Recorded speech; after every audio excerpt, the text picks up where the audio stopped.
Trainee teachers are often understandably nervous about teaching a class for the first time. This programme aims to help calm the nerves and offer some practical suggestions for dealing with what may lie ahead. Stories that we have in the Bible, they're there to actually make us interested, to make us want to read. Yeah, that's absolutely... Like Adele Holmes, you may need to know what happens next when the technology fails to function. Just bear with me while we get the DVD working. And like Brett Shah, you'll be keen to know how to establish your authority over the class quickly and efficiently. OK, let me see good sitting. Let me see good hands. 3 weeks into his school placement at Marland Hill Primary in Rochdale, and PGCE student Brett Shah is preparing to teach his first lesson. I'm teaching to use wow words in poems. So we're looking at words which are interesting. So things that describe what you can see, what you can hear. They did some poetry with the class teacher a few days ago. So it's building on prior experience, and hopefully it should lead them a bit further down that path where they're being expressive. Take it slowly.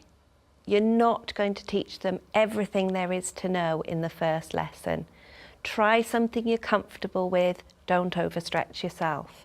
Today's objective for me is behaviour management. Can I control the class? There's a class puppet called Spike. The class love this puppet, and what the class puppet does is he imitates good behaviour. Coming into a class with established class code and rules, it is important as a student that you follow those rules, because otherwise it will disrupt the children. It also establishes him as the teacher to the children, because they know that he's following the same routines and rules that we already have. I think before you start your first lesson, the most important thing to do is obviously speak to the class teacher, the regular class teacher, get to know the groupings, get to know a little bit about the makeup of the class, find out which children you need to watch. At Outwood Grange Secondary School, PGCE student Adele Holmes is also preparing to deliver her first RE lesson. Yeah, because I've got these questions in my head, but it may be that I don't go specifically in that order. This morning I got up again at 6. I was out of the house by 7:15, checked and double-checked I had everything I needed to be able to teach. Forgot my dinner though, so I'm going to go hungry.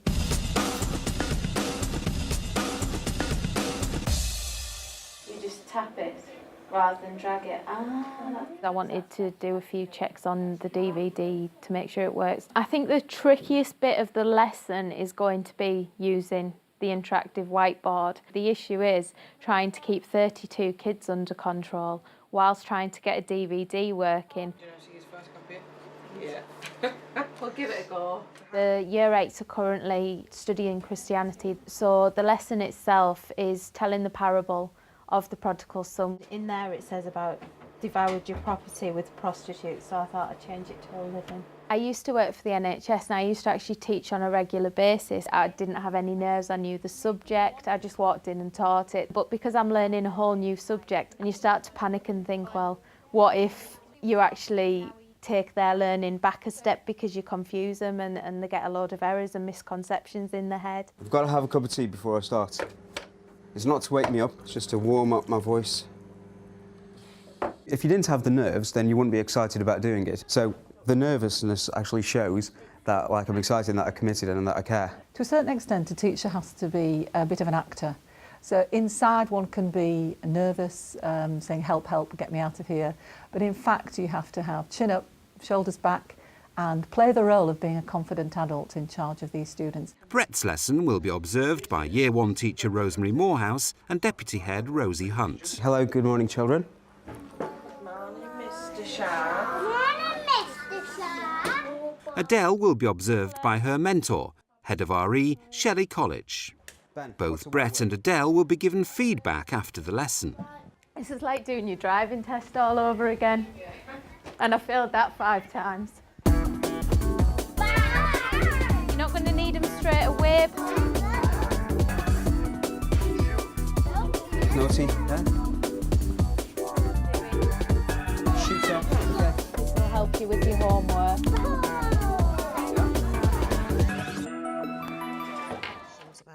Brett's feedback is straight after the lesson. Anything that we're particularly pleased with? I noticed that Reese at one point was not behaving, and I said something to him, and immediately he followed those actions through. And I was like, wow, and inside I was like, this is brilliant. Reese, can you show me good sitting? Thank you. And because I was focusing on behaviour management as well, I thought, wow, this is good. I think you have a very good teacher presence already. And I think that's one of the things that some new teachers have to learn very quickly. And I think you have a very pleasant manner, but the children knew who were in charge. And you were talking about good listening, good seeing, good hands. And you used the puppet pictures, which I believe that you did yourself, to motivate the children. So I thought that was excellent. OK, let me see good sitting. Let me see good hands. Don't try and be the children's friend. It's really tempting when you first go in to try and be overly friendly with them and win them all over.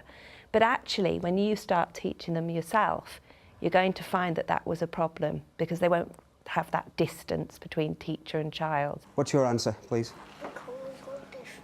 The colours look different. I can see lots of different colours. I can see pink.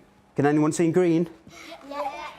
Simran said it's lots of different colours, and I think you then gave lots of examples of different colours, and it might have been an idea to just sort of take a step back and allow Simran to develop that, and you say, oh, what colours can you see, or what do they look like? When I use a wow word, if you can hear that wow word, then you point to your ears.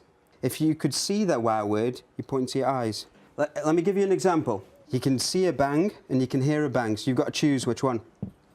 I think I confused the children when I was trying to play that game with them, when I was saying, like, point to your eyes. And because I was saying, if you can see the word, well, what's all the words on the screen? Well, you can see all the words, and then I noticed people were just pointing. But I also don't think they actually understood the game. That didn't quite work. When you read the poem, one of the times that you read it, you could have talked about sight words, and then the second time you could have done the hearing, and I think that would have made it simpler for the children. If something isn't going right, then it's okay to say, right, this isn't working, or we're not getting far on this, let's move to something else and let's forget that for the moment, and then go back to it when you've sorted it out. Bear in mind that if you have the interactive whiteboard on all day, every day, for every lesson, it's not necessarily the best thing to engage the children at all times. So choose the times that you use ICT.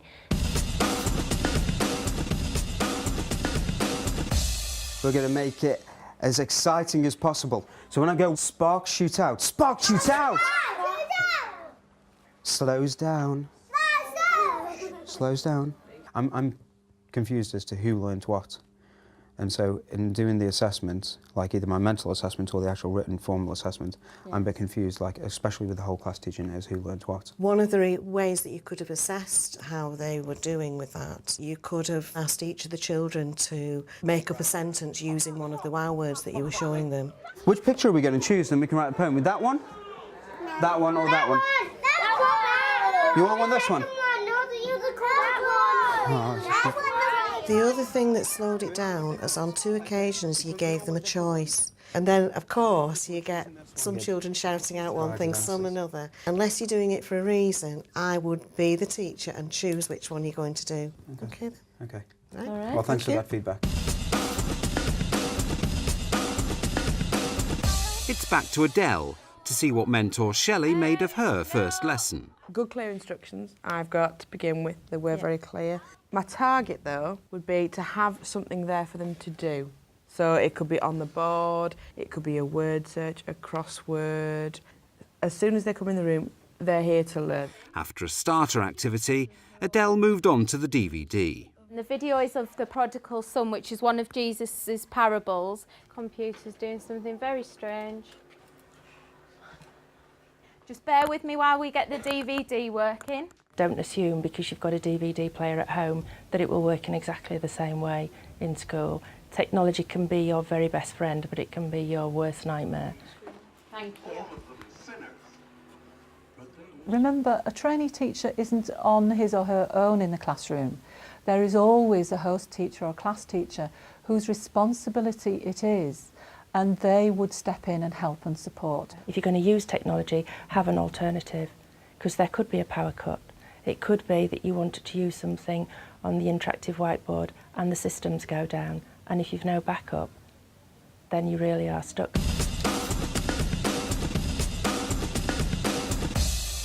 Thankfully, Adele gets the DVD working without too much difficulty, and the lesson is back on track. Did you enjoy the video?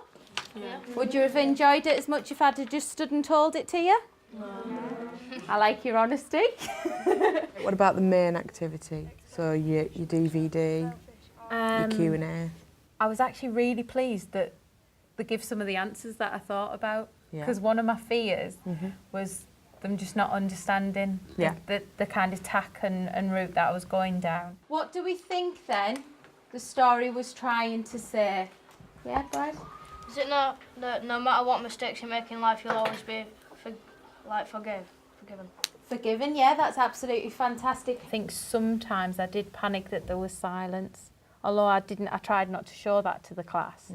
At times I was like, is anyone going to answer me? Yeah, so we're looking at dead time, it's called. Do we think there's any other kind of emotions in there that were involved? Any ideas? Did the father love his son?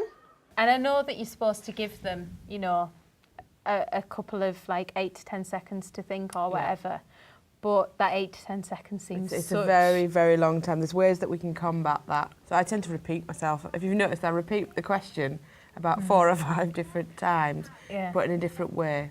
Yeah. So that kind of gets rid of that 10 seconds of dead time. You had 2 misconceptions. I know. You know, when you think about it afterwards, you think, oh, yeah. So what were they? Me 5,000 thing. Yeah. That wasn't a parable it's not at a parable, all. it's It was a miracle. I don't know whether you've heard of him in the Bible about feeding the 5,000 and the lost talents, all these different parables. And the other one? Something to do with the 10 Commandments. Yeah. I remember thinking, that's not it, and I'd said yes. Can anybody remind me of a 10 Commandment? Go on. Love your neighbour as yourself. Yeah. Love your neighbour as you love yourself is not one of the 10 Commandments. No. It's one of the 2 greatest commandments. It's the 2. Yeah, and we did that last lesson when we did the 10 Commandments with them. Don't ever think that you're going to know it all, because sometimes even young children will know more than you do, and sometimes you can feed off them as well. You don't have to be the fount of all knowledge. You know, feel that you can work with the children and even admit sometimes, oh, I didn't know that. Thank you all very, very, very, very, very much.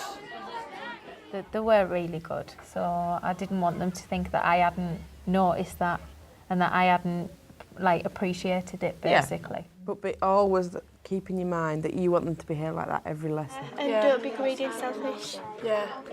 So the moral is don't be selfish, isn't it, really? For a first lesson, it was very good. I think as a teacher, you've constantly got to reinvent what you're doing, and you've constantly got to make sure that it's at a consistently high level, but that you always do try and aim for more, because if you rest on your laurels, that's when the kids get bored, they get fed up, they're not going to get the best out of the lesson, and they're not going to get the knowledge that you're trying to teach them.